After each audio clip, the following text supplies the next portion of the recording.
Good morning. Let's hot girl walk. Okay, so we are on a comfortable little speed of 2. I want to talk about how focusing on the actual creation and the newness of creation and the excitement of doing something new and it all working out is driving me and fulfilling me creatively, emotionally, mentally, sort of all the things, in a way that creating for reduplication, creating for the algorithm just does not offer.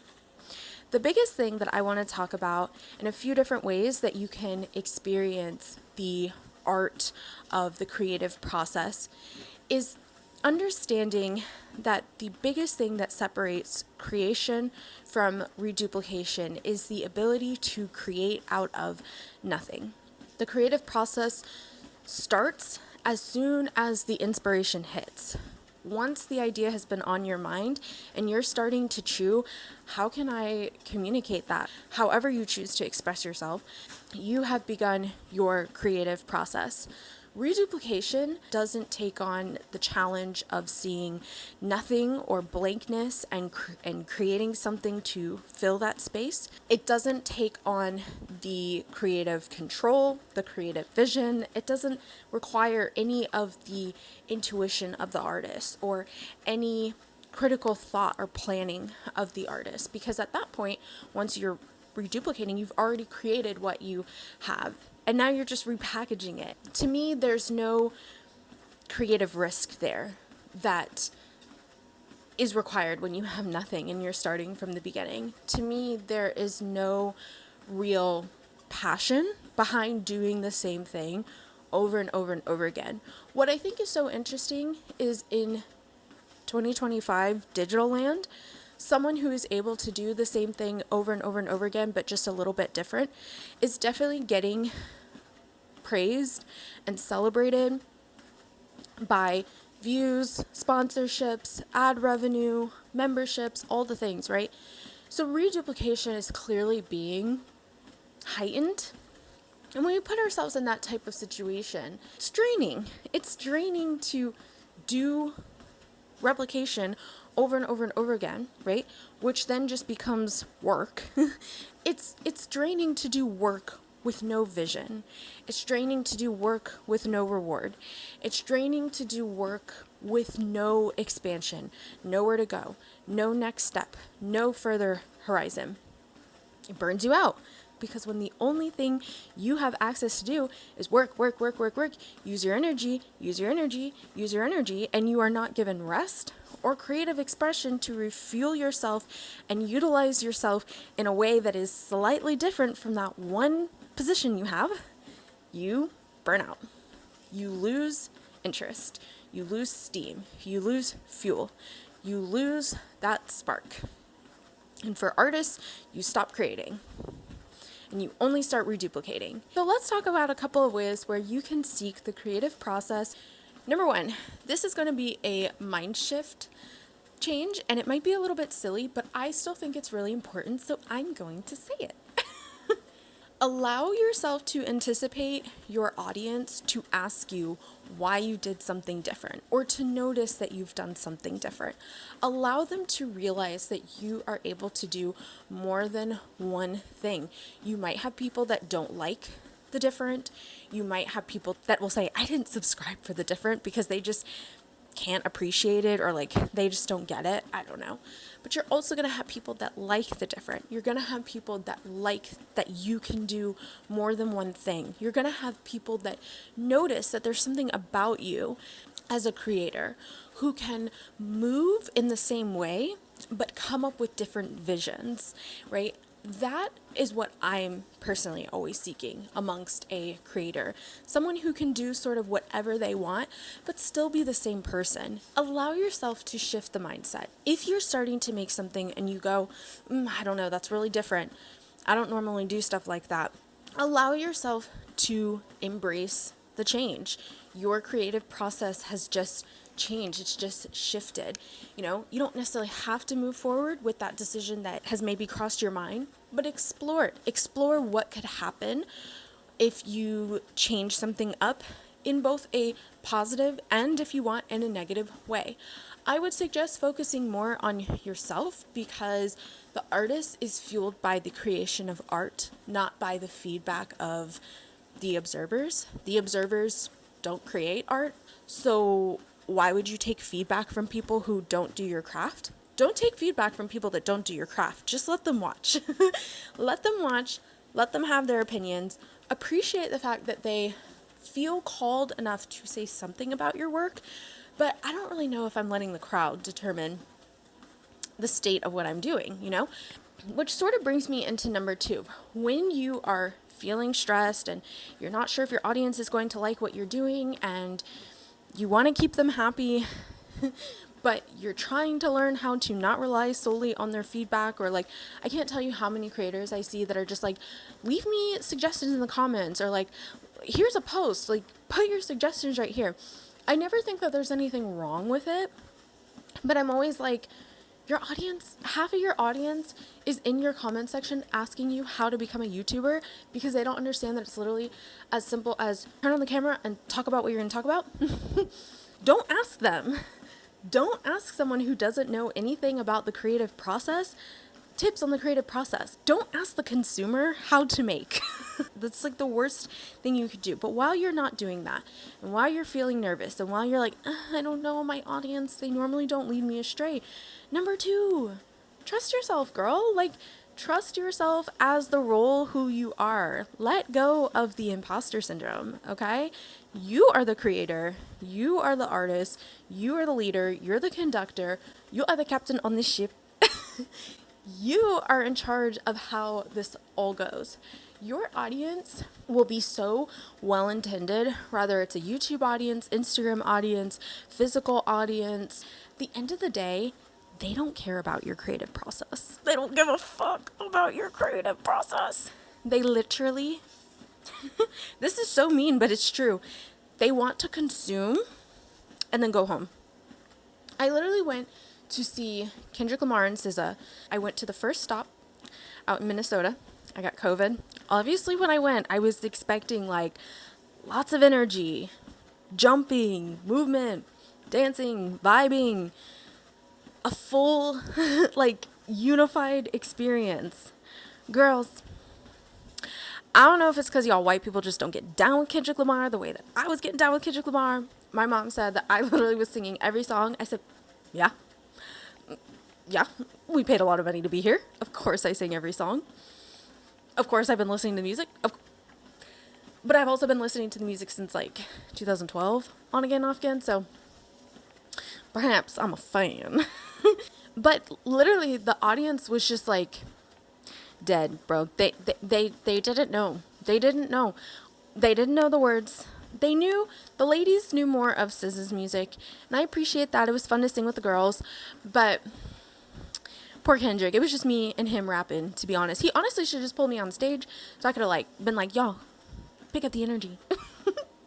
But the most disrespectful thing that I saw during this concert was he and SZA were playing Gloria, and before they even started the song, they like shared words about how this was like their favorite song, and they couldn't believe that they were finally here. Girls, the amount of people who literally started leaving the arena, and if you've ever been to a concert, it happens at every fucking concert. People don't even stay for the last song. People will pay hundreds of dollars to go see a celebrity that they think they are like in love with, and then they will literally leave during the last song because they don't want to fight with barking. Bro. Do not ask a consumer how to create. They don't know. They don't know. They only know how to consume. And even at that, there's actually a German word. I think it's Katschki, something like that. Editing me here, it's pronounced kitsch, and a deep dive is coming soon. Of course I tried to Google it, and like Google fucking AI, Gemini, Google AI overview bullshit is like trying to give me every word in the German language. I think it is catch, something like that. And basically, what this word represents is like common day art. So we're talking stuff that you could buy from Target, you can buy from Ross, Home Goods, Hobby Lobby, Marshalls. And basically, this German word means like common day valueless art. Where it is saying that it is valueless is because it's mass produced. A lot of these types of paintings that you see in these types of stores, oftentimes they're just some type of realist, like portrait of a thing, of like an animal or a person. Absolutely nothing wrong with that. If realism speaks to you, I think that there's a lot of beauty in the talent of realist artists. So absolutely not talking shit about that. But I am saying that these pieces are so easy to be consumed by the masses because very often these pieces do not communicate any real type of emotion or message. They're just something that is out there to fill your space with like visual shit, which is sort of like America in a nutshell. Honestly, if you are not American or if you are like struggling with America, and you haven't gone to Home Goods or TJ Maxx or any of those shit places recently, I hadn't been in like a year. I walked around a Home Goods recently and I was like, it's insane how this place used to trap me, because now it literally is like walking through the most bizarrely organized like garage sale, thrift store. Like, it's like you literally just look around and you're like, why are there like 20 of the same baskets? Like, that's interesting. And that's the thing. It's just mass produced, soulless shit that anyone else can have. Consumers do not know how to create because consumption on a wide scale needs to lack personality. It needs to lack uniqueness, right? In order to blend in and to be able to be sold at Target, you need to think that a lot of people are going to buy it. It's oftentimes why you see a lot of these paintings, they just take on the little trends. That's why they're just beige or neutral tones, because neutral tones go with everything. And then the white suburban moms fell in love with it and beige mom became its own niche.